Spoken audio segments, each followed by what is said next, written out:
Helen, what will you be saying to the ANC tomorrow when they ask you, why are you still here? You've clearly defined yourself outside of this GNU. If all the other parties in this GNU say, actually, it's time for you to go, what do? We're going nowhere. I've had all the parties in the GNU, the party leaders in the GNU, I've heard their views about the DA. Mm-hmm. If you ask them tonight, can we kick the DA out? I can assure you, they'll say, sure, let's go ahead with it. The conduct of the DA, in all honesty, has been very irrational. Helen, if you are really irrational like that, and I mean, there are many times when you've disagreed with the same government that you are part of. The president, as I indicated, said you had been defining yourself outside of the GNU. So how do you justify staying in the same government that you are consistently at odds with and you can even take to court? Well, let's see who's being irrational when the court makes a judgment. The ANC has totally ignored that clause since the beginning. And so we haven't defined ourselves out of the GNU. We are simply trying to make the processes that are at the foundation of the GNU work. And the only party that went outside of the GNU was the ANC to negotiate with parties who are not members of the GNU. What we're saying is, from the beginning, we are in the GNU to stand up for South Africans, especially the poor, and to...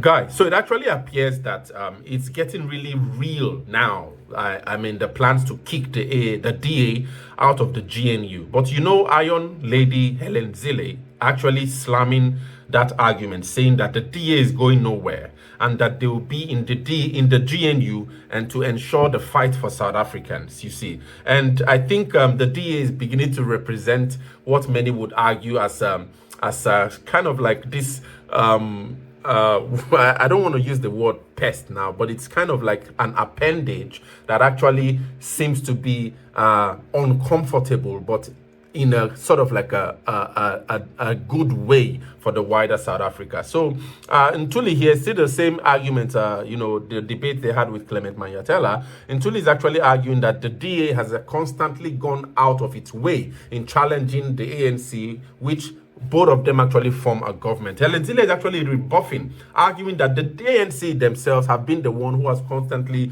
violated the statement of intent, which set out the way in which this whole coalition government would actually function, and that the ANC actually had to go out to solicit smaller parties that are outside of the GNU to solicit support for the passage of a bill it wanted to pass in the GNU. And that's the ultimate violation of the statement of intent, and that the ANC is actually the one who's actually supposed to be irresponsible, you know. And Clement Manyatela had this really interesting question to ask Helen Zille, that, you know, what would DA do? Because right now, Clement actually argues that if you ask all the other smaller parties in the GNU if they want to kick the DA out, that all of them would say yes, they want to kick them out. And, you know, the principle of Helen Zille actually calls it, there's a name now, it actually, I think it's a kind of like a 60% agreement before a decision can be made in this whole thing. I don't know if the ANC and these other smaller parties are able to make that 60% to be able to say, okay, now we want to kick the DA out. But Helen Zille is actually putting the fight, arguing that the DA is not going anywhere, and that the economy of South Africa is actually now, whatever it is that is left of the economy is just still staying afloat because the DA is actually in the GNU. And the day that the DA leaves the GNU, bro, I don't know what would become of South Africa. So that's the perspective from Helen Zille. But let's quickly listen to this argument between both of them on the prospects and you know, how long the DA might actually last in the GNU, because right now this is actually on live TV, live air, where they're going back and forth on whether the DA will remain in the GNU or not. And share your thoughts in the comments. So where does it leave you and the DA in the GNU? We're meeting with them tomorrow. I mean, I'll be interested to know how in their own mind the government of national unity works. Why are you not kicking them out then? Because, I mean, you could very well bring in the Action SA and all the other parties you've worked with. Look, we are not the GNU.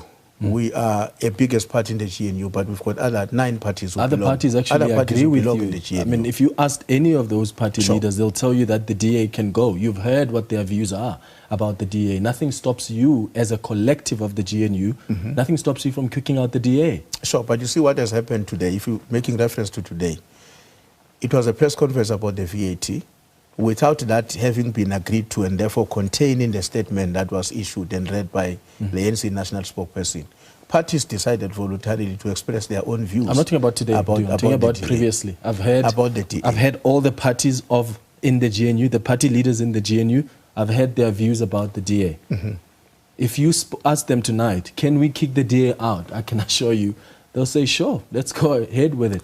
Well, I think the attitude of the ANC was that there was a meeting with the DA and all other parties last week. The attitude of the ANC has always been to say, maybe let's understand whether these people can present a rational explanation about their conduct. Because the conduct of the DA, in all honesty, has been very irrational.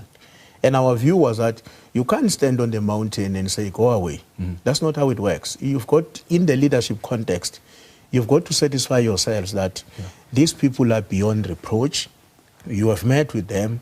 They are sustaining that irrationality. And therefore, you've got to go to the GNU and say, what do we do with a party that is completely irrational in the context of how the GNU is supposed to work? Helen, if you are really irrational like that, and I mean, there are many times when you've disagreed with the same government that you are part of. The president, as I indicated, said you had been defining yourself outside of the GNU. So how do you justify staying in the same government that you are consistently at odds with and you can even take to court? Well, let's see who's being irrational when the court makes a judgment. That's the first point I want to make. Secondly, we are part of the government. We're not at odds with the government. We're part of the government. And there is the statement of intent that explains how decisions are supposed to be made in government. And the rules say that it's not the ANC deciding and everybody falling in.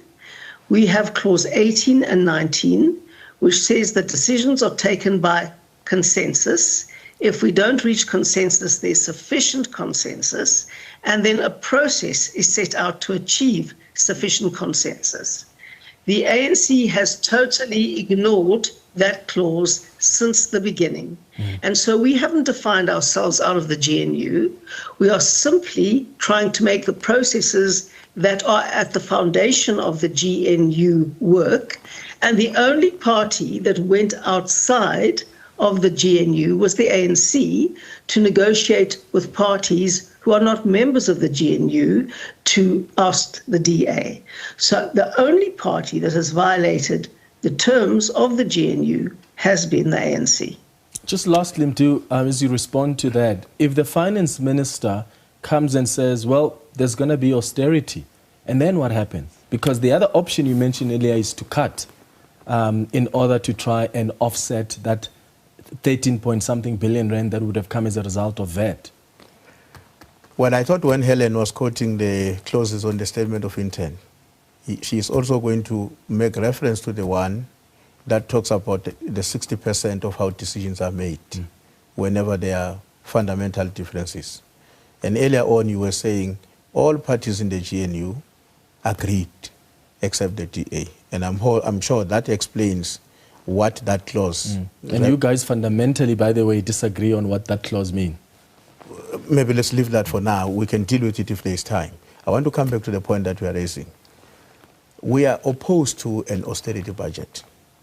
We made submissions as the ANC, which we are convinced that those submissions must help us to avoid an austerity budget. For instance, when the minister presented the budget, Clement, at that time, SARS had not presented its own report for this year, which indicated that they've over-collected, they've gone beyond the expectation by 9 billion rand. What the VAT is supposed to cover for this year, just leave the medium term, just for this year, is 13 billion rand. Our contention is that why must we go on such an unpopular decision of raising the VAT when you have 9 billion rand that subsequently became available immediately after you presented the budget? It's only logical that you've got to revisit your numbers to take into consideration this new information, which otherwise was not at your disposal at that time. If you take that into account, it means the main issue is going to be, the issue is now going to be about 4 billion. The proposals we made as the African National Congress, they are looking at the short term and the long term. Short term being this year and beyond this year within the medium term. So our view is that there are no basis for the minister to take us to an austerity. The proposals we've made, which he says, have led him to take a decision to do away with the VAT, helps us to avoid an austerity budget. And that is what we don't want to see happening as the African National Congress. Helen, what will you be saying to the ANC tomorrow when they ask you, why are you still here? You've clearly defined yourself outside of this GNU. If all the other parties in this GNU say, actually, it's time for you to go, what do you do? Well, the interesting thing is that there were a whole lot of parties there today that aren't even in the GNU. So I don't know how the ANC is respecting the processes of the GNU. What we're saying is, from the beginning, we are in the GNU to stand up for South Africans, especially the poor, and to stand up for the voters that put us there. We've said that from the beginning. We negotiated a statement of intent that we have abided by to the letter all the time. The only party that has violated those clauses all the time is the ANC. They have defined themselves outside the framework which we negotiated as the basis for the GNU. We're going nowhere. And if the ANC wants this economy to collapse, they can see what they do about the DA, because it's the DA's presence in the GNU that is keeping what is still afloat of this economy. And the ANC knows that. All right, Helen Zille, I've got to thank you. Mdumiseni? No. I mean, there are no basis for Helen to argue that what makes the current government to work is because there's a DA. There's no such a thing like that. What is currently before this country as a program of this government is essentially in line with what has been implemented in the past administration before the DA joined the government of national unity. All right. And for Helen as well, Clement, to argue that the ANC called other political parties, we were clear. We invited parties who supported us on the fiscal framework.